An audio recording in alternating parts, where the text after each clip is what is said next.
Nongeye kugwa ikaze kuri Rewo TV Entertainment, umuyoboro wa YouTube basobanutse kandi basobanukiwe, umuyoboro wa YouTube wabihebeye isi y'imyidagaduro.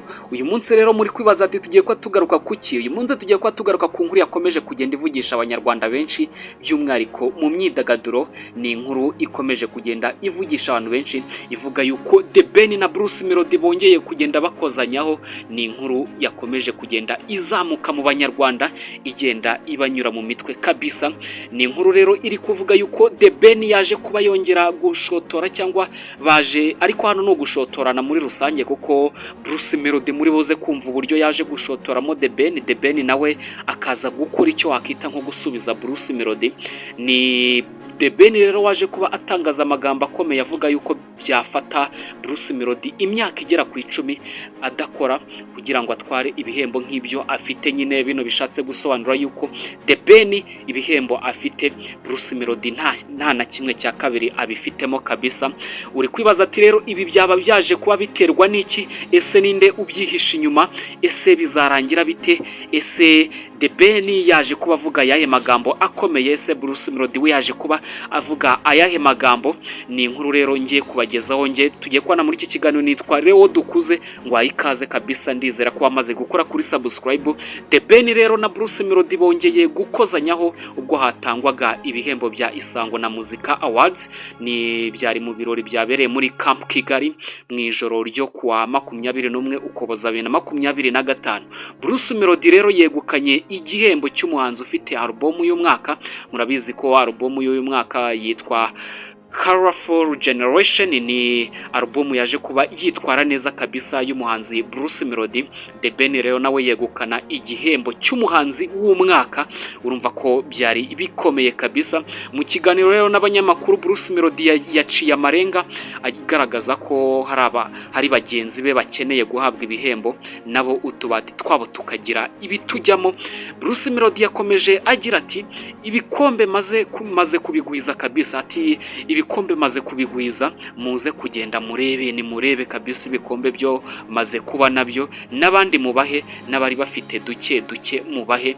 Aha rero niyo statement cyangwa niyo magambo yaje kuba ababaza umuhanzi The Ben, kuko nyine Bruce Melody yagize ati n'abari bafite duke nabo nimugerageze mubahe, kuko maze ibikombe maze kubigwiza, ibikombe bimaze kuba byinshi mu kabati kanjye.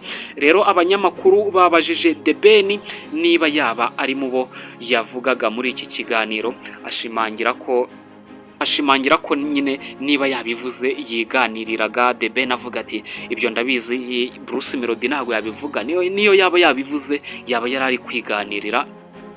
The Ben rero nawe yaje kuba atangaza amagambo akomeye. Uri kwibaza ati se The Ben yaje kuba atangaza aya magambo akomeye?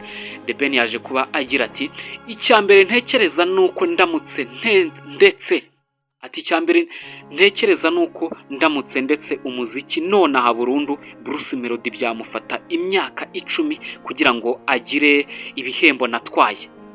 Iri jambo rero cyangwa iyi statement yaje kuba igenda ivugisha abantu benshi kabisa, kuko The Ben urumva ko nyine hano yakoresheje amagambo asuzugura Bruce Melody, amwereka ko nyine akiri hasi. The Ben yakomeje agira ati ni umuhanzi mwiza ariko ajya yibagirwa ko ndi mukuru we. Agakana umukumve ati Bruce Melody ni umuhanzi mwiza ariko ajya yibagirwa ko ndi mukuru we. Hari ibihembo nabonye mbere yuko atangira umuziki, hari ibyo nabonye nawe ari gukora, hari n'ibyo kandi ndi kubona uyu munsi. The Ben rero yavuze ko Bruce Melody ibyo avuga kenshi abatebya. Ati ndabizi ko abivuga atebya, nanjye yego simba nkomeje 100%, ariko nzi yuko nawe abizi. The Ben rero yakomeje yereka Bruce Melody kabisa ko amurenze. Aba bahanzi rero bakomeje guhigana ubutwari, byitezwe ko rero aba bahanzi nyine bakomeje kugenda bahigana baterana amagambo muri rusange. Bitezwe yuko bazahurira mu gitaramo gikomeye. Ni igitaramo kizaba gihuza abantu benshi, ni igitaramo kizaba cyitabiriwe, ni igitaramo kizagaragaza umuhanzi ukomeye hagati ya The Ben na Bruce Melody. Ni igitaramo rero kizaba cyitwa The New Year Groove. kizabera muri BK Arena tariki ya mbere Mutarama 2026. Nicyo gitaramo cyitezwe ko kizaba ubundi iki kizaba ari igitaramo wakita nka derby hagati ya The Ben na Bruce Melody.